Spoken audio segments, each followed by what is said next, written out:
So my name is Waine. I've worked with PHP for about 5 years. I'm currently a software engineer at Sainsbury's, and this is the plug bit of the talk. Sainsbury's are currently building out a whole new team. We're using technologies like Logstash, so we'd love to hear from you at our stall. I also occasionally dabble in DevOps, much to the amusement of the people we actually pay to do that job at Sainsbury's. This is the joined-in link to the talk, so if you've got any feedback at the end or in the middle, please do send some feedback my way. So without further ado, moving on to logging. When I talk about logging and logging your application, I'm actually talking about two different types of logging. Logstash is going to help us with both of those. The first one is a quick win, really, because it's just the system logs which all of your technology choices generate. So, for example, MySQL slow query log, Apache and Nginx access logs for information about what type of requests are coming in. But also, you've got PHP FPM, where a lot of errors creep in. And then all of the other pieces of your infrastructure will generate logs. And you should be capturing those logs in order to solve problems and also to look at trends in your infrastructure. So these bits come for free. The next bit takes a little bit more effort to implement, which is the application log. A while ago, I did a talk about application logging, and I was surprised by how many people don't have a log for their application. It's really useful in terms of debugging.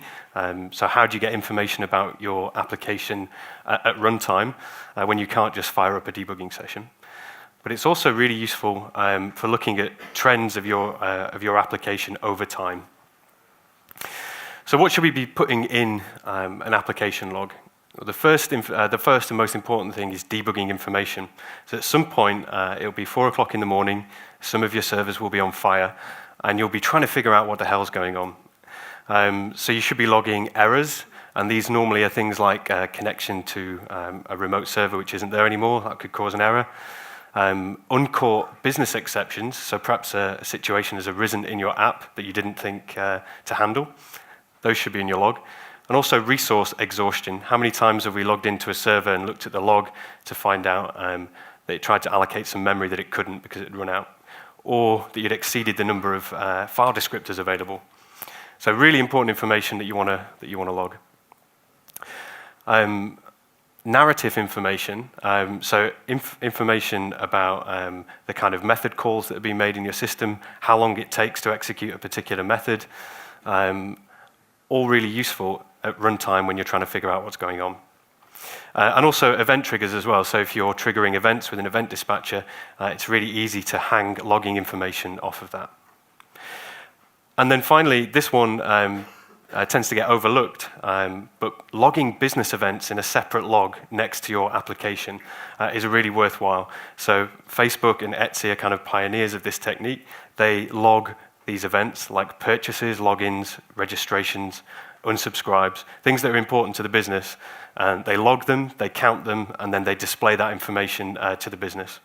Also really useful because after a deploy, if any of these kind of soft businessy metrics go up or down, you know you've either done a really good or a really bad job. So I'm going to demonstrate some of those in action shortly. So we've all been in this situation. Servers are on fire. We've logged into various boxes. The web server at the top there, tailing the Nginx access log, perhaps tailing your own log to try and figure out what's going on. Problem isn't there, so we log into another server, and after that, another one, trying to identify this problem. And the point of this story is that this isn't really feasible. You might be able to solve this problem once when it's actually happening to you. Wouldn't it be great to kind of preempt this problem, have one place to go when times are hard and the servers are on fire, and also look at trends over time for this log information? Now, the answer to that, I think, is the ELK stack, which consists of Elasticsearch, Logstash, and Kibana. Those are the 3 parts that I'm going to discuss today. There are some kind of paid-for alternatives to this, but at Sainsbury's, we've had really good results just using these open-source free tools. So what are these things? Elasticsearch is an open-source search engine. You can basically pump it full of data and then do clever searches and aggregations on that data at a later point. Elasticsearch was originally just a piece of software, but it's now a company that was formed around that, and they own these other two technologies, or sponsor the projects of these other two techs. Logstash sits in the middle of this setup. You can think of Logstash as a bus because it has a range of inputs, some middleware, and a range of outputs. So in the example I'm going to show you today, I'm going to show you a simple tool which tails log files and gets it into Logstash. But there's a range of other inputs, like Redis is another one. The various MQs. So if you've got an interesting setup and you want to get data into Logstash, go to the website. There's so many options. And then on the outputs side of Logstash, you've got things like Elasticsearch, which is pretty much the default. But you've also got things like StatsD, Graphite, the MQs like ZeroMQ, RabbitMQ. And then in the middle of that, you've got a transformation layer which can filter that data, tokenize it, and do interesting things, which I'll demonstrate in a minute. So think of it as a way to get data into various outputs. And then on the end of this tool chain, we've got Kibana. Kibana is a way to quickly interrogate Elasticsearch for log data. But it also allows you to build dashboards. Again, that's in the demo in a moment. And that's the end result. This is the kind of holy grail, really, surfacing log data in a way that means something to the business. So the titles of these logs are things like load time by request.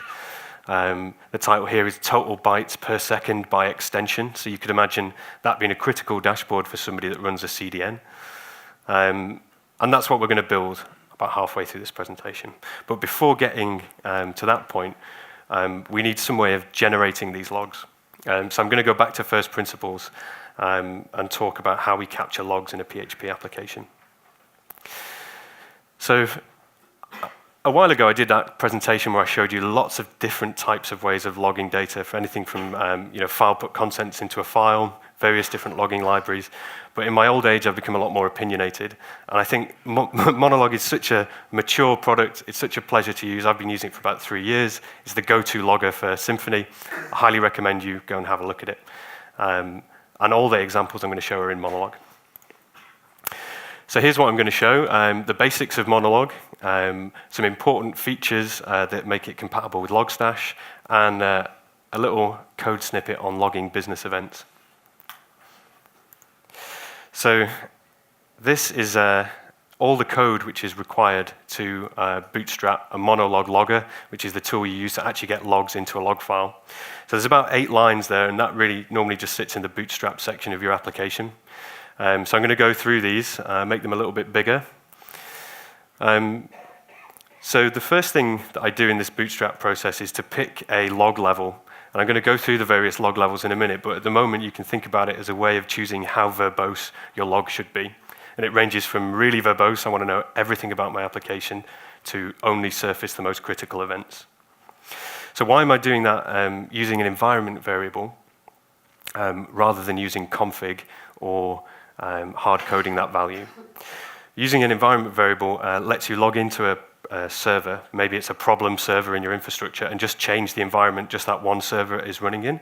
So it allows you to switch that level down to debug, but without affecting the rest of the web tier, for example, if you're logging into the web tier.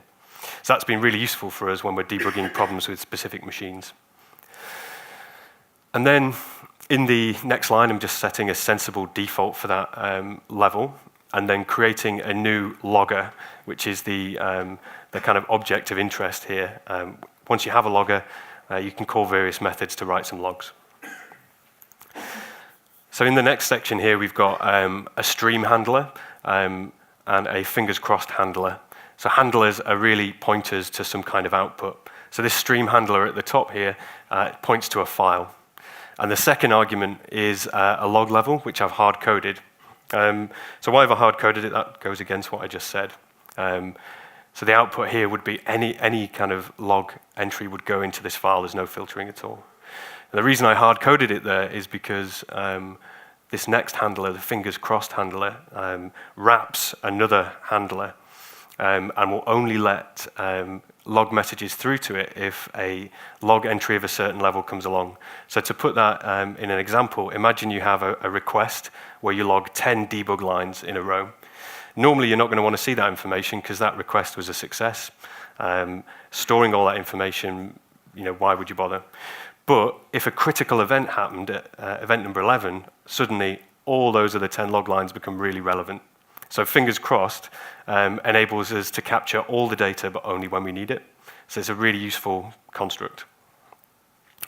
And then you push that handler onto the app log that we just created, and then you're ready to go. So then you have this log object here with methods like debug to write a debug log, or emergency to write an emergency log. And you can then pass that around your system in whatever way you see fit. So dependency injection or similar.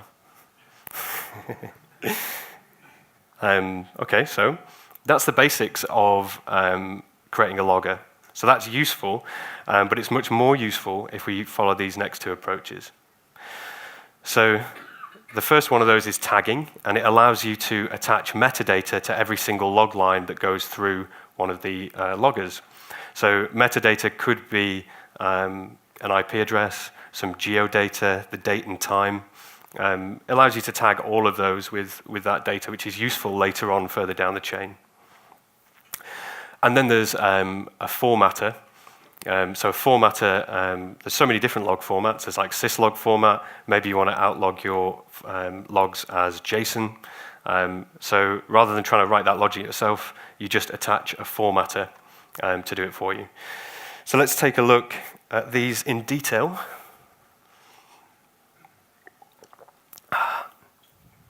So I'm creating a logger, as in the previous example, and a handler, as in the previous example. But this time, I am setting a formatter on that handler, which is a Logstash formatter. It's a pre-written piece of code which will format all of our logs in JSON and attach an important tag to that JSON, so that when we tail it and send it to Logstash, it's in the right format. Reduces the work we have to do later on. And then you push the handler onto the log object, as in the previous example. So this is an example of tagging. So this is a pattern that I often follow when logging. So say you're generating 10 log lines in a request, but you're actually accepting lots of requests at the same time. So in your log file, all these log entries get jumbled up. And what's really useful is, say we were doing some load testing and one or two requests errored, you'd want to be able to identify all of the log lines from that particular request that errored. So I've got Varnish at the front of this setup. Varnish drops an ID in the HTTP headers before it sends it over to Nginx or Apache.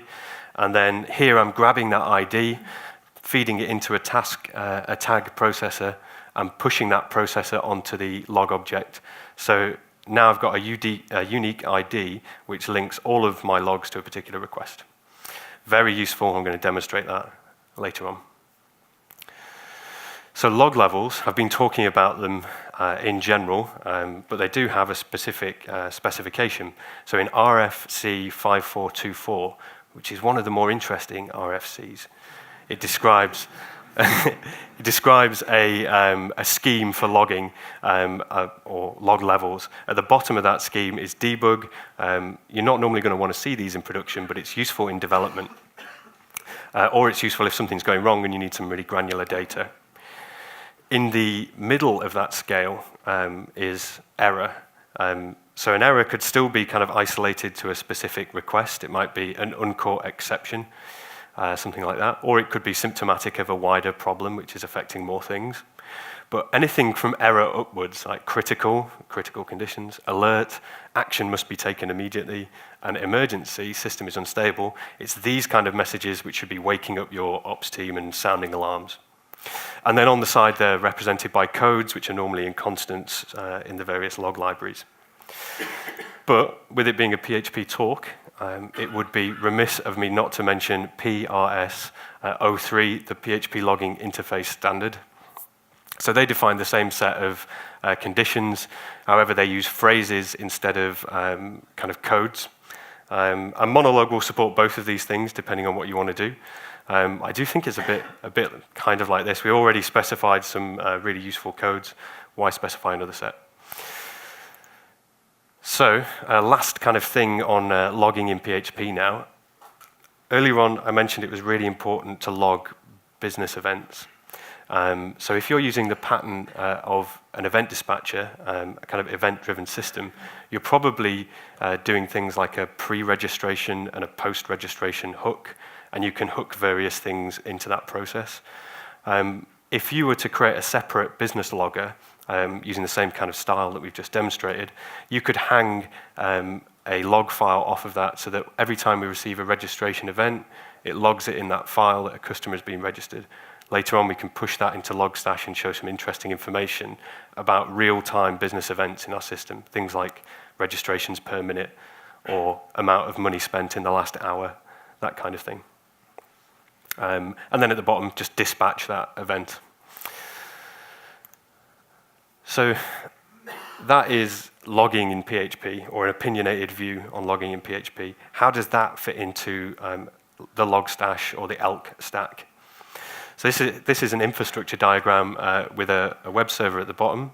And the web server is running the Logstash forwarding agent. And that is a tool which will tail files on your system and send those files, send those lines from those files to Logstash, which is the next thing in the chain. Logstash will do some kind of filtering process on them and then send them to Elasticsearch.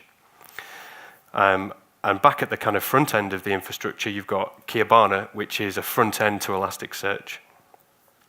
I've done an example code base, which I'm going to show you in a minute. And in the example code base, Logstash, Elasticsearch, and Kibana are all on one box. So if you have a small infrastructure, you can kind of pack all of this onto one machine, cost effective. But if you've got a big infrastructure, you're likely going to be generating a lot of logs. So you might need something a little more complicated. So there are a number of different shipping models in Logstash, but one of them is Redis. So you could have n number of web servers all shipping logs to a Redis cluster. Logstash reads from that Redis cluster and writes to a cluster of Elasticsearch instances, which are read by multiple Kibana front ends. So how you want to set up that infrastructure is up to you. So if you're generating a lot of logs, probably go for something like that. If you're just kind of testing ELK, then maybe set it up on one instance. So there's a demo coming up, but let me just tell you about joined in here. If you're feeling warm things about this presentation already, why wait until the end to post some feedback? Why not do it now? So Logstash demo. All of the code for this demo is on GitHub, application logging with Logstash. And I'm going to take a walk through that code base now. Okay. So let's increase the size a little bit. And drag that across there. How's that for size? Bit bigger or? Okay. Oh, yeah, sure. So the URL is lovesoftware/application-logging with Logstash. That's a good point. So you can read along with the code now if you go to that website. Okay. So the first thing I want to say is that the code base is vagrantized. So there's a vagrant file which will boot 2 VMs. So if you want to try this out, one of those VMs is the ELK stack. The other one has a test web application. This is a particularly interesting file, which is provision-logstash in the build directory. And that's basically a shell script which will set up Logstash from first principles. So all the Java, Logstash, Elasticsearch, it will set everything up, including Nginx, which is used to proxy Elasticsearch. So if you're interested in how it's all set up, then that's the file to go to. And then also there's a provision web, which provisions the web server. The most interesting thing here is that it's also setting up the Logstash forwarder.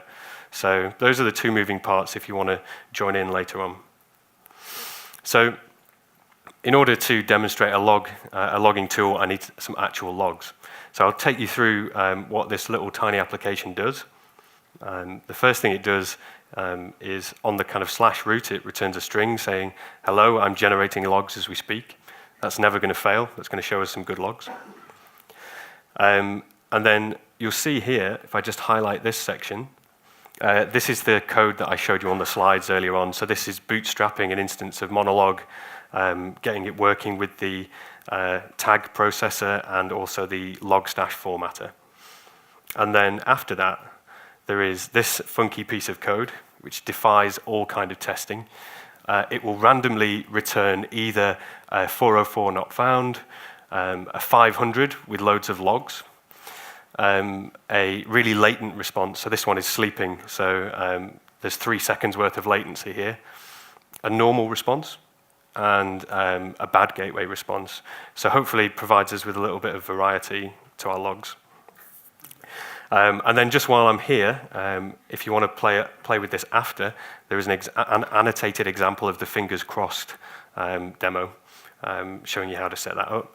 And then underneath, there is an annotated example of logging with business events. But they're not too important for this demo, so without further ado.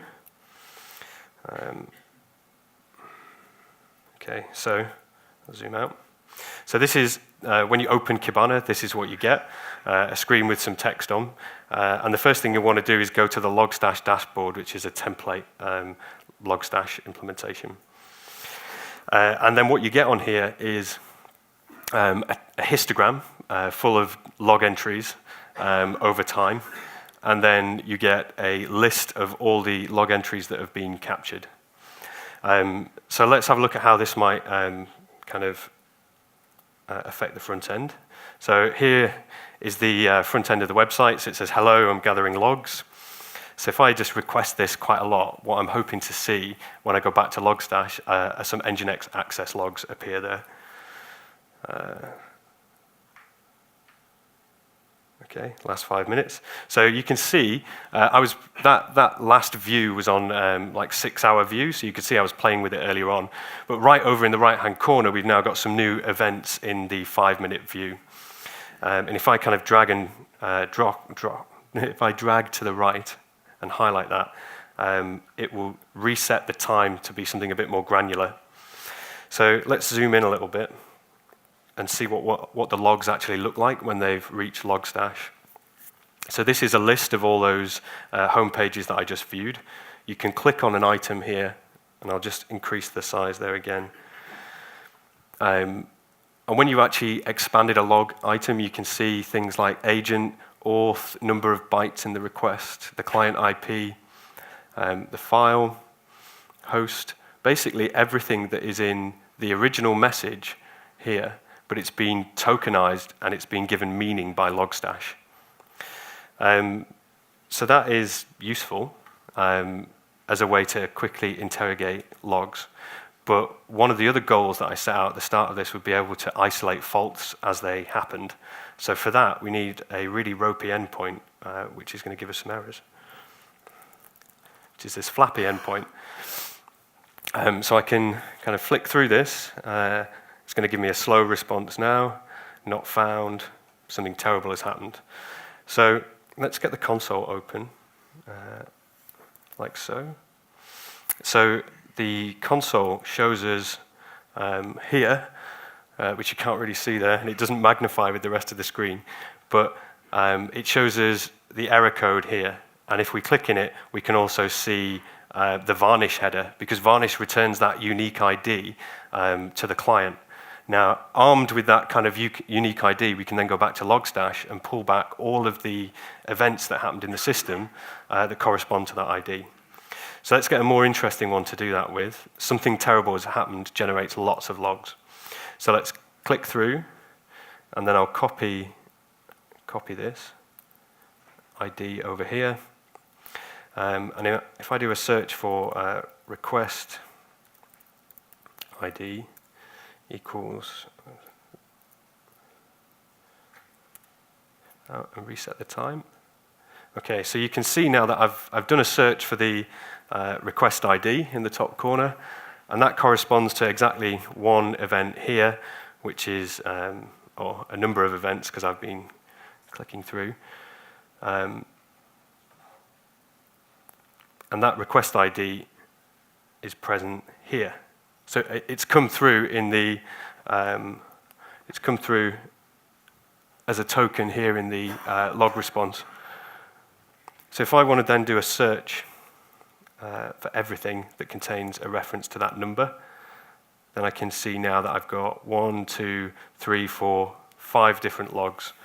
So just to give you a sample of one of those logs, this one is from the actual application log, and it says, it's caused an error, oh God, no. In your application, that'll probably mean something like the database has timed out, and so on. So that is an easy way to isolate a particular error, providing you can get hold of the varnish ID header. But it would be good if we could surface kind of more general errors. So let's do response, which is an alias to the response code. Let's do response greater than or equal to 500. And then let's set the time to be something like the last kind of 12 hours. So I was playing with this morning and generated some error responses. So if you were, from an infrastructure perspective, if you were kind of surveying what's happened in the last 6 hours, you could look for all the 500 responses. They're all listed here. You could click in, and then you could go and find that request ID field for one of the 500 responses, pull back all the logs that relate to it, and really start doing some in-depth analysis as to what's going on in your system. Another one worth showing is response time.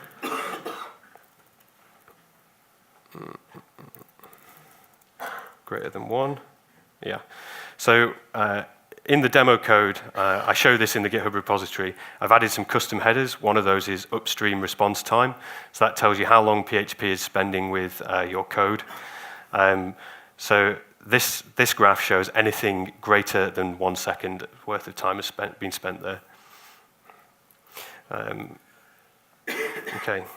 So that's all very well for solving problems, kind of debugging. But one of Kibana's real strengths is that it lets you build dashboards with historical data that you kind of harvest from your log files. So let's give that a go. So I'm going to hide the other two, the graph and the events. Now all the kind of graphs and panels are powered by these queries at the top. So we have to think up some queries that will give us some meaningful data which we can then graph. But before I do that, I'll just add some additional rows here so that we can add some more graphs. So configure the dashboard, and then let's create some new rows. So you can create as many of these as you want. You can create them big, small. Create that row there, and I'll just move the existing rows down so that our new rows are on top.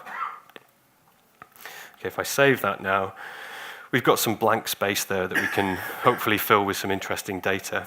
So the first thing I'm going to do is specify a type of logs that I'm interested in. So I'm going to do nginx access. Have I spelled that right?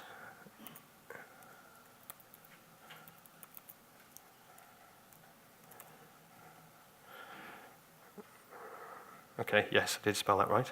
So that's going to show us all of the access logs. Now, let's also look for all of the access logs, but only the lines that errored. So if I do type nginx is access, and the response is greater than or equal to 500, so that's the error series of status codes. And then underneath, in this graph, which I like to keep open just to make sure that there are actually events which match my queries, you can see success, and then also on top of that, stacked up are errors. So let's add a pie chart. So you can, once you've got rows, you then add columns, and columns stack up left to right. So this panel type is called terms. Terms is actually an Elasticsearch kind of name for a process for anything that you can bucket. So if you imagine HTTP status codes, they're quite small in number and unique, so you could have buckets of them and then put that into a pie chart. Equally, endpoints on your infrastructure, so like /, /flappy, /register, They're also quite small in number, so you could make pie charts built on those. So let's do the first one as error distribution. So I'm going to show show a pie chart of where all of the errors are occurring in the system. Okay. For the field that I'm going to do the terms on is request, which maps to the string at the end of the URL. And I'm going to select a specific query to do, and I'm going to pick the error responses. Oh, one thing that I forgot to do was to make sure that it was a pie chart. Okay, so this is interesting. I mean, we've got a really trivial example here, but all of the errors are from the /flappy endpoint, which is to be expected because that's how I programmed it. But imagine this was your live system, and you've got one of this pie chart for all of your kind of API endpoints. You'd be able to see proportionally which one is giving you the most trouble. So I'm going to add another one now. And we'll do HTTP status code distribution, so what portion of your requests are 200 versus 500, 504. So we're going to use a terms pie chart again. Okay, and this time I'm going to use the response field, which is where we store the HTTP response codes. I'm going to use a pie chart again. And this time, when I'm picking a query that this data represents, I'm going to pick all of the access logs available. So if I select that, now I've got this colorful graph which shows me that most of my requests are 201s, some are 200s, and then there's a small kind of smattering of errors there. Now in a minute I'm going to show you how to refine that to just one endpoint, and that's when it gets really interesting, because for just one endpoint it's great to see what kind of behavior it's exhibiting on a HTTP level. But before I do that, let's add another panel. So Kibana can also show time series data. So if I choose a histogram, let's look at error counts over time. So I'll just call this one errors. And I'll choose to make it lines. And I'll reduce the line width just to make it a bit more pretty. So I'm going to select a query that this graph will represent, and it's going to represent the error rate. Okay. So that's, I've set the time filter to 12 hours. So you'll see all of the data that I graphed when I was playing with this earlier on. But just to make this look a bit nicer, let's kind of make that span the whole chart. So now you've got errors over time. And then I'm going to add another one which will represent latency, because we've got the response time, so we could graph that over time as well. So I'll choose a histogram, show latency, and choose it to choose lines again. Line width, set it to something nice, and then we'll choose that. Okay. Now the important change between this graph and the last one is that the chart value I'm going to pick this time is going to be mean instead of count. So I'm no longer counting the instances of something occurring. I'm plotting the average of those values. So for that, I have to specify response time, like so, for all requests. And I'll make it pretty again by expanding it so that it fills up the whole screen. So now if you look what we've got some error distribution, HTTP status codes, errors, and latency. So that's all interesting information, but let's make it more interesting. I'm going to fire up JMeter now, and this is a script which basically makes loads and loads of calls to that endpoint.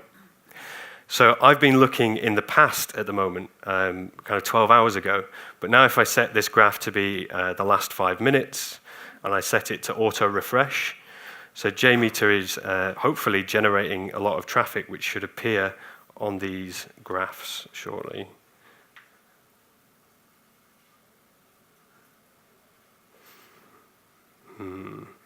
There you go. Oh. Thanks, JMeter. Okay, so this, I've only just started JMeter, but if we left this running for 5 minutes, that line would kind of go all the way across the page. And if you left this running in your office, you'd then have real error rates coming from your production server, real latency rates. And you can just leave it there refreshing. And a technique that we've used in the past is to set up a number of these dashboards which represent different areas of the system. And then Chrome has got a tab rotator tool. So you can just set Chrome to rotate through each one of these graphs. So handy. A couple more things to show you. So HTTP status codes isn't very useful at the moment because it's showing us the makeup of all the codes over the whole infrastructure.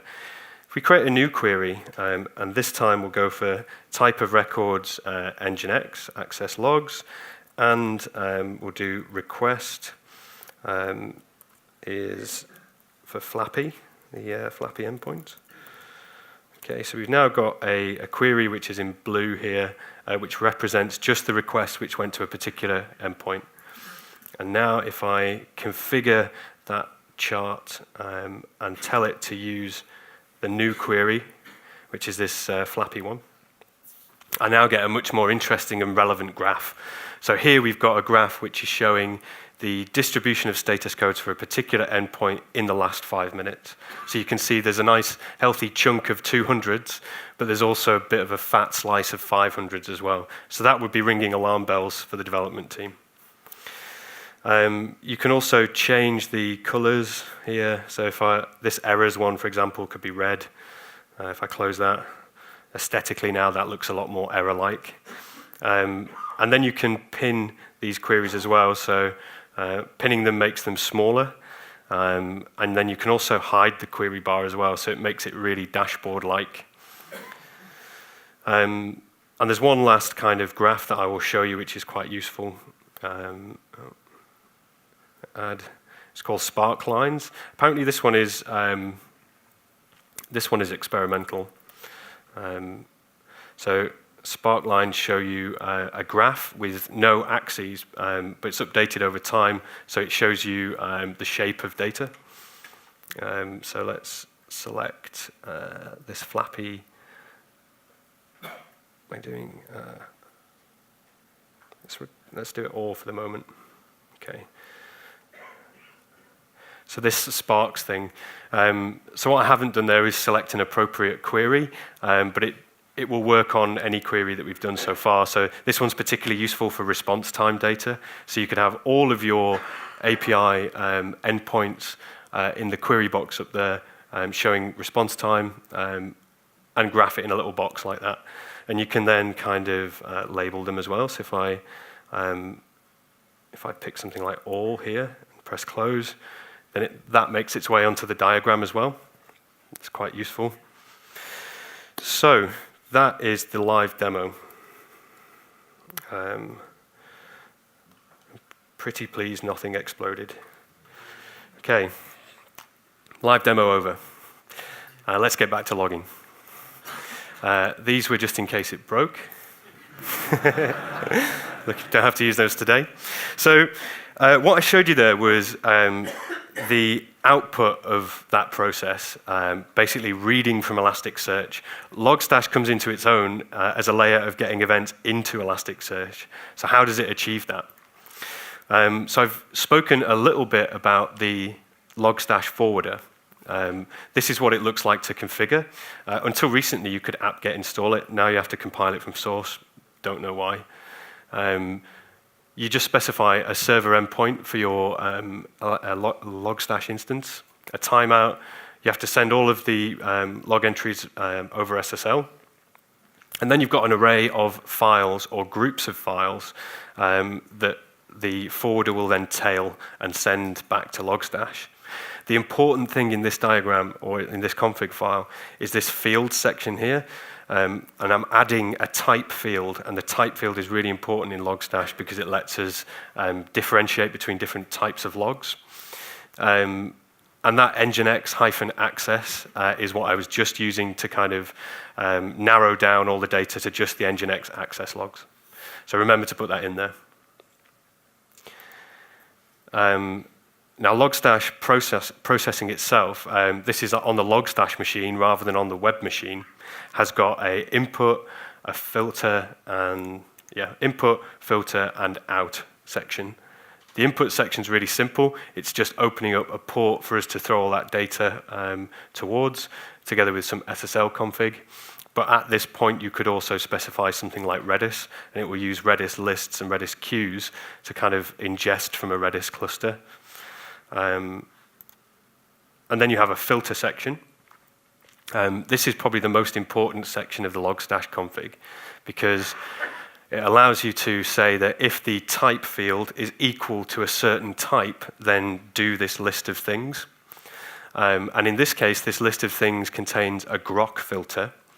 And I'm going to talk about this in detail in a minute, but for the moment, think of it as a way of parsing everything into tokens and putting those tokens into a document to send to Elasticsearch.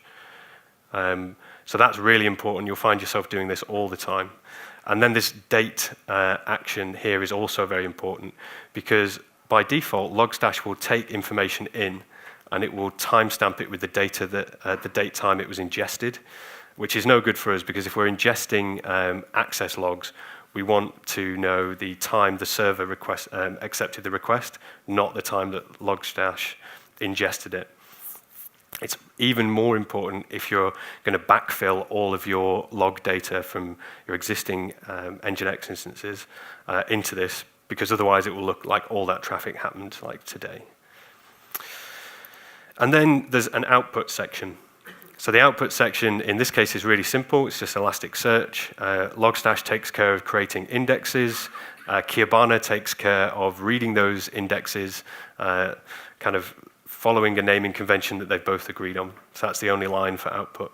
Equally here, though, you could do a if type equals and then your defined type, then send the log entry to statsd or send it to Graphite. So now I'm going to talk about grokking. Grokking is probably the most important concept for Logstash. You have a Grok filter at the top, and then it matches the contents of a field. Now, the Logstash forwarder will always send something with a message, and then in that section, you've got a token. And the token there is actually a combination of other tokens grouped together for your convenience. But each one of those smaller tokens maps to a regular expression. The idea being that you can put together common tokens to parse irregular log files. And hopefully, if you have like MySQL or if you have Rabbit, somebody will have already invented the set of tokens you need to parse those logs. But here is an example underneath of an irregular log format and the set of tokens that you would need to put in those inverted commas to parse that. So no regular expressions. Actually, we're just looking for an IP address, a word, a UI, a param, number, and a number. And here, client, method, request, bytes, duration, those are labels to what that data will end up as in Elasticsearch. So earlier on, I was saying that I added a number of fields to the standard Nginx log format, which uses the combined Apache log format. All I had to do to make that work was to quote this token and then two of these tokens, because it's just the normal format plus two additional numbers, which I asked Nginx to drop in the log file. So you can see how you can quickly build up a really great kind of parsing config file without much effort. That said, you can't see it because it's fallen off the screen, but it is really difficult to get your head around to start with. So this Grok debug herokuapp.com lets you put some log data in a field at the top and then tokens underneath, and it will show you what the result would be if it was parsed by Grok. So that's useful if you're new. And then underneath that, there's a link to a definition file for all of those Grok patterns, which is useful if you want to know what's available first time round. So coming towards the end of the talk, we now know, hopefully, how to do some logging in PHP, how to ingest all that into Logstash. So here are some logging ideas that we've used in the past. Having the idea of a release marker is really good. So if you think of something which can put an event into a log every time a release occurs, then you can create graphs which happen over time, like the error and the latency, and have a vertical line when your release occurred. So you can see on those graphs before the release and after the release, and you can make quick judgments about whether that was a success or a failure, whether you roll back or whether you stay. Error rates of various applications over time. So I showed you error rates there of the web server, but imagine if you've got a microservices architecture or you've got an n-tiered architecture. Make sure you're displaying all of the error rates all the way through the tier, and then that's much better for fault isolation than trying to figure out by going to the web log, web access log, and then work back yourself. One thing I didn't cover in the previous example, because it is a little hard to do, but there are plenty of sites that show you how to do this, is latency in the various percentiles of your application tier. So really you want to know what is latency in the 95th percentile to give you your kind of worst case scenario, what are customers experiencing in that 5% of your experience. So yeah, if you're interested in that, I can show you the links to where that appears in the documentation. So looking at HTTP responses is also really interesting. So I showed 500 series a lot here, but equally as interesting is the 400 series. So things like 401, not authorized, and 403, not allowed, they can be signs of kind of nefarious access to your system. So having some graphs which show them is a good idea. One thing I've not done myself, but I've always wanted to devote the time to, is auto git blame for production errors. So if you've got a system which knows where the error was in the PHP code base and can do a quick call to git to say, who's the person that last touched that, now ring them and say, why is this happening? I think would be really good. In the example code base, I also tail the auth and sys logs. So while they're not immediately interesting to your application, they are kind of symptomatic of your environment. So tailing syslog and figuring out what problem could be there, tailing auth log to figure out whether someone's messing with you, good ideas. So at this point, I'm going to say go forth and do lots of logging, but there are some gotchas along the way. Log rotation. So I got caught out when I was doing this a while ago because I was creating a bunch of log files but not in the log directory. So they didn't get picked up by log rotation. So I ended up producing huge files which are really difficult to kind of manipulate later on. So remember log rotation. Also beware of running out of space. So if you're a company which hasn't done this type of logging before, and then you put kind of thousands of these events in your system, you're going to start generating huge log files. So have a procedure in place for kind of making sure they're rotated out, deleted when they've got into Logstash. And one particular problem that we had when I worked for a large betting company was the logging process logged lots and lots of things to disk. But if you're on NFS or if you're on a shared folder system on VirtualBox, something like that, I/O performance isn't great. So if you're doing thousands of these every time you get a request, then you can expect I/O to be a problem. So does anybody have any questions about anything that I've mentioned? And is there a mic?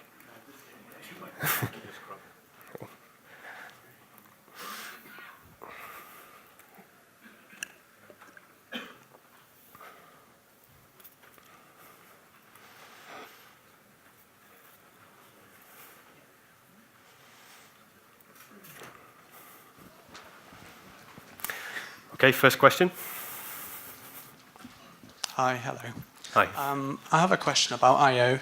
Mm-hmm. In a setup that's not a production environment, would it be possible to use this, but on the web servers, not write to file at all, but send to Logstash?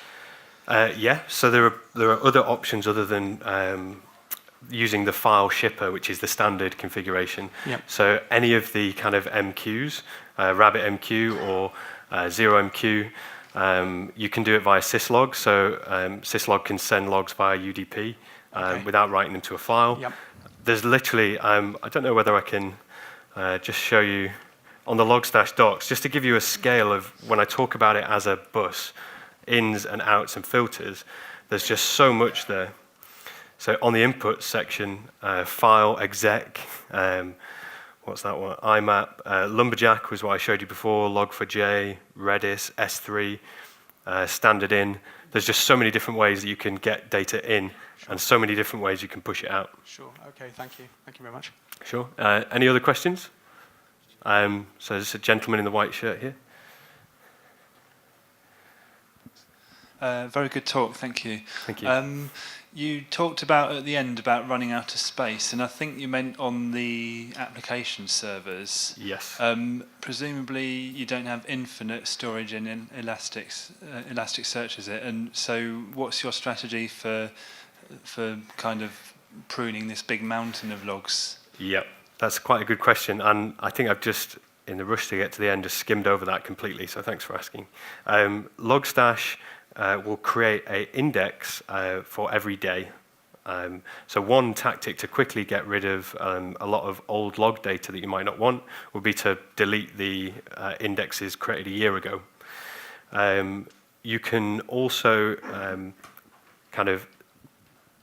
store the data in S3 and then bring it back into Elasticsearch at some point in the future. So maybe you want a log resolution of every event in the system for a year, but then you want to kind of store all that old data in S3. So if anything ever you need to kind of do a bigger pattern analysis over, say, 2 years, you just bring the data back from that storage. But that's not something Logstash can help you with, unfortunately. That's kind of an ops task. Cool, thank you. Question over here.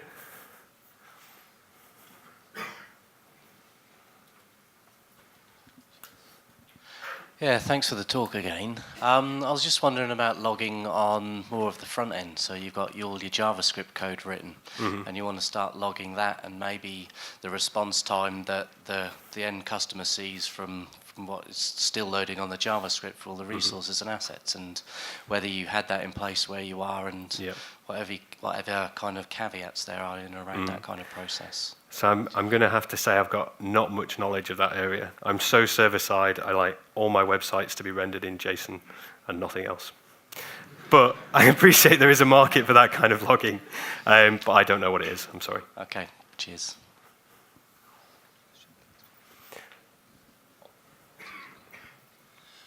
Can you use Logstash to send out email alerts on, say you get a number of errors or something like that?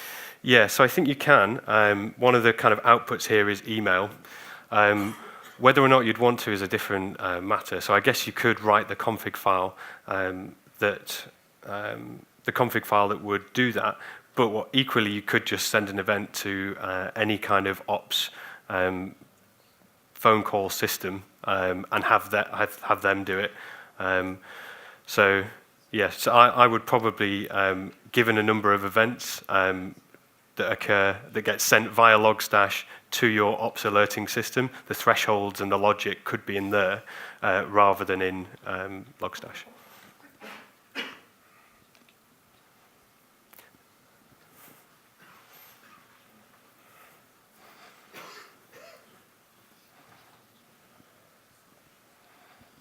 Hey. Assuming, let's group everything you just did in the demo as one deployment, and you spend ages making your dashboard and you're getting all the graphs and everything looks brilliant, could you export those dashboard configurations to move to other Yep, so the Logstash, instances? the Logstash itself you can save, and what is actually output, I think, is a JSON file. You can even version control that, so if you've got a couple of developers working on it, or if you want to deploy it automatically to new instances as they come up, that kind of thing. Yeah, it's version control and deployable. Thanks.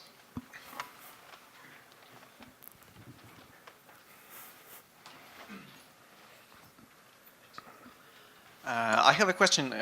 If, for instance, you are logging errors from your application, is there any way for this stack to aggregate those errors? For instance, I have 3 kind of errors, and one sends million of error messages, and other are less. So I'd like to have 3 lines that are 3 generic errors. So that is quite an advanced use case. I haven't done it personally, but I think it's probably possible because of the aggregation features of Elasticsearch. So I guess Kibana as a front end, I don't know if it can do it, but definitely if you had written an Elasticsearch query, you could get that data. So I suspect there's a way to put the two together, but yeah, I'm not sure if Kibana can do it. Thanks. Anybody else? Just this gentleman here in the front row. Wait. Hi, just a quick question to get an idea of scale. So how many applications, servers, or services you need to have to start thinking of the cluster solution? Yeah. Like how much single server solution can hold? So I've had a single server receiving logs from 100 instances. And that seemed to perform well for me. However, I've not really done that scale in production. So for a test deployment, I've done that. In terms of what we do at Sainsbury's, we're probably looking at Logstash across about 10 to 20 instances. So I think you can scale the kind of log collecting element of Logstash by using Redis cluster, and also the kind of storage aspect using Elasticsearch clusters. And you can have multiple Logstash instances and ship kind of logs to different ones, and they'll pour both into because they're both doing the same kind of processing, and they're putting it into the same data source. So I think the whole ELK stack is horizontally scalable.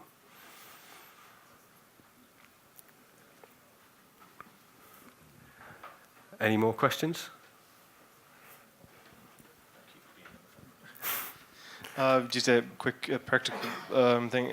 In terms of Monolog, what would you use on a production server for pushing logs out? Because the one thing that I would want to really avoid is any sort of I/O from logging. Hence, I would never write to disk. Yep. So how do you push the logs out in some other way? I mean, just wondering what will you use? I personally always write to a file using the fingers crossed method so that I only get, say, 1 or 2 log lines per request. And this is a guess, but given that the stream handler can write to any stream, not just file streams, and given the community behind Monolog, I suspect you'll be able to log to MQs or via UDP or similar.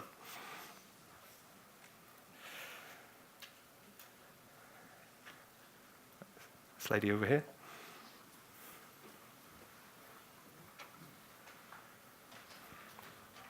Yeah, hi. What you said about Logstash, it sounds quite similar to what Splunk does. So what's the difference, or why is it better, why is it worse, and why to use Logstash but not Splunk? So that is a really good question. I've used Splunk, and I think it is really, really good. And in the beginning, it's quite cheap. So the problem is, it's like... I suppose it's like Splunk is like a bit like a drug dealer. They'll keep selling you drugs in terms of data storage, and your need to consume those drugs will increase, and you become kind of dependent on them, and the price increases with the more data you need to store. And that is true of Logstash because obviously you need more infrastructure to support a bigger logging operation. But I think it's cheaper, and yeah, that's the reason why I use it. So the main reason is that it's cheaper. The main reason is that it's cheaper. Yeah, for me. Thank you.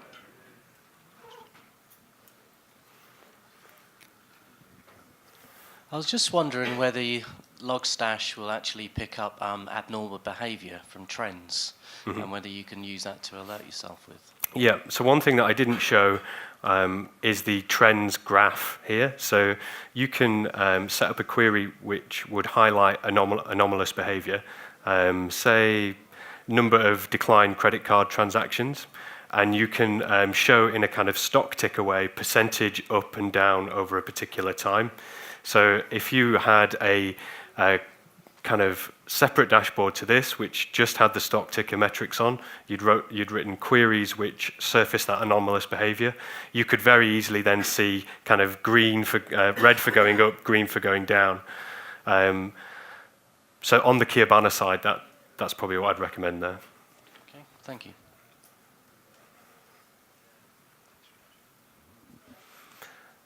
Anyone else? Okay, I think that's it. Thank you very much for listening. I appreciate it.